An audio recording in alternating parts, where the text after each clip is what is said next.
O site do Senado Federal abriu uma consulta pública relativa ao programa Escola Sem Partido, projeto de lei 193 de 2016. De autoria do senador Magno Malta, o PL tem como objetivo a proibição de manifestações ideológicas e político-partidárias por parte de professores em sala de aula. Para falar sobre isso, o Na Ordem do Dia conversa com o professor doutor João Cardoso Palma Filho. Olá, professor, tudo bem? Tudo bem. Bom, antes de iniciar a entrevista, é bom a gente citar que o professor tem um currículo bem extenso na área da educação. Inclusive, vocês podem acompanhar alguns cargos importantes aí na tela.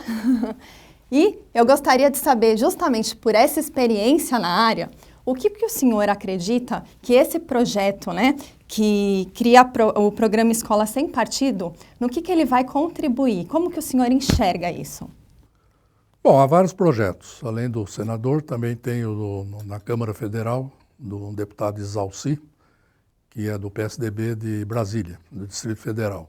Tramita também aqui na Assembleia Legislativa um projeto igual, de um deputado também do PSDB, e na Câmara Municipal, em várias câmaras municipais, inclusive a de São Paulo, também há projetos. Na realidade, todos os projetos que estão nas câmaras municipais e também aqui na legislação estadual, na Assembleia, são uma cópia do Isalci. O do Isalci tem um pouco diferente do Magno Malta, mas na realidade são muito parecidos. Parece que há uma central aí distribuindo cópia em todas as câmaras para fazer essa discussão. Bom, o que eu penso a respeito disso é o seguinte: primeiro, é um projeto de lei inconstitucional, porque ele fere princípios que são assegurados pela Constituição. Por exemplo, a liberdade de expressão. Se esse projeto vingar, e eu espero que isso não aconteça, com certeza vão arguir a inconstitucionalidade dele e essa matéria vai acabar no Supremo Tribunal Federal para resolver. Por quê? Porque cria uma situação muito estranha. O professor será o único cidadão brasileiro que não poderá manifestar o seu pensamento. Porque todos nós podemos, todos nós temos garantido pela Constituição Federal a livre manifestação do pensamento. No caso do professor, inclusive, tem aspectos particulares dele. Por exemplo, o artigo 206 da Constituição Federal estabelece princípios da educação brasileira, entre eles a liberdade de ensinar por parte do professor e de aprender por parte do aluno. Defende o pluralismo de ideias. Portanto, essa preocupação que eles têm com o proselitismo político partidário, com o qual também não concordo, o professor não deve fazer doutrinação ideológica ou político partidária em sala de aula. O professor deve apresentar as diferentes posições que existem a respeito do assunto que ele está tratando, evidentemente, e pode, inclusive, manifestar o pensamento dele. Isso não é doutrinar, não é? Então, veja, é um projeto que fere o texto constitucional e fere a própria LDB, porque a LDB reproduz na parte que diz respeito aos princípios da educação que está no texto constitucional. Eu estranho muito que esse projeto esteja tramitando, porque ele já devia ter sido barrado na Comissão de Constituição e Justiça. Inclusive, ele prevê a criação em todo o sistema da rede estadual de ensino, Então, eu gostaria de saber da opinião do senhor em relação ao professor. Realmente, ele conseguiria ministrar uma aula sem ter uma opinião, de forma neutra? Impossível. Esse é outro problema desse projeto. Como é que ele vai ser aplicado? Entendeu? Quem é que vai decidir se o professor está fazendo doutrinação ou não? Esse é o ponto.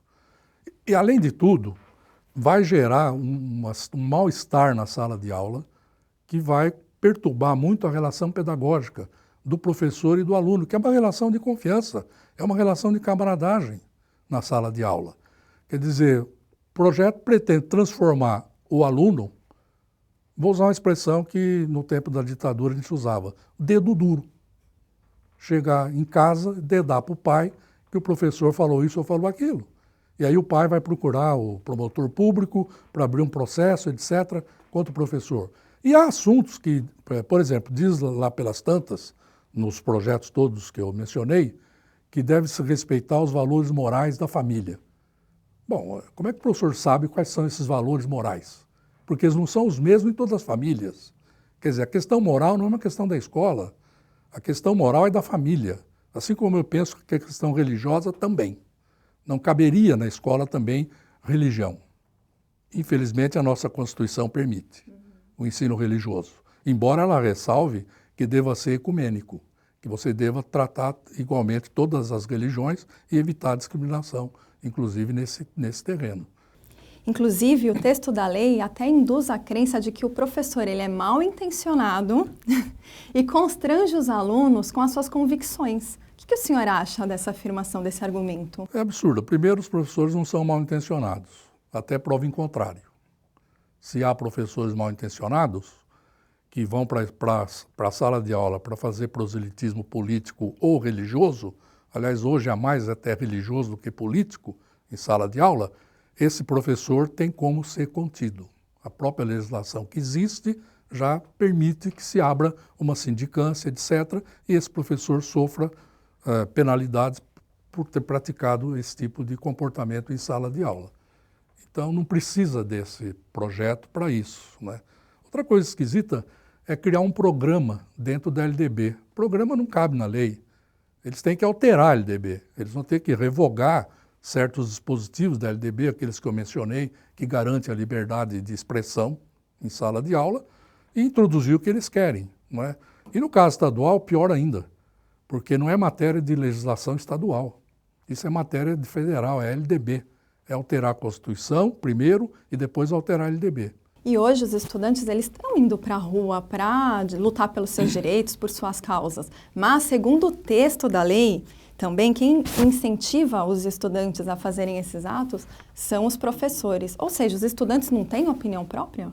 Claro que eles têm. Aliás, tivemos um exemplo recentemente em São Paulo, que foi quando a Secretaria da Educação do Estado propôs aquela reorganização das escolas e no bojo desse projeto havia a possibilidade de fechar algumas escolas. Os estudantes foram para a rua, independente de professores. Eu acompanhei várias dessas manifestações, porque aconteceu na região da Paulista, onde eu moro, e eu não via professor ali, eu só via estudante, basicamente, não é?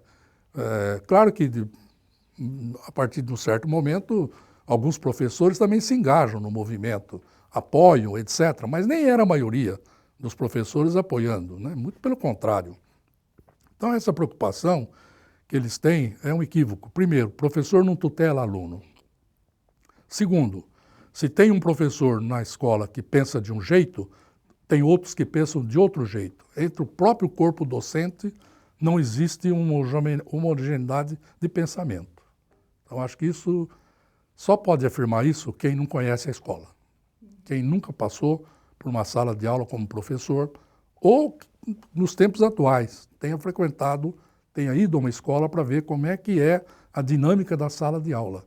Alunos hoje questionam professores, porque eles têm informação também. O pessoal se esquece que hoje o aluno não forma o seu pensamento apenas pela sala de aula.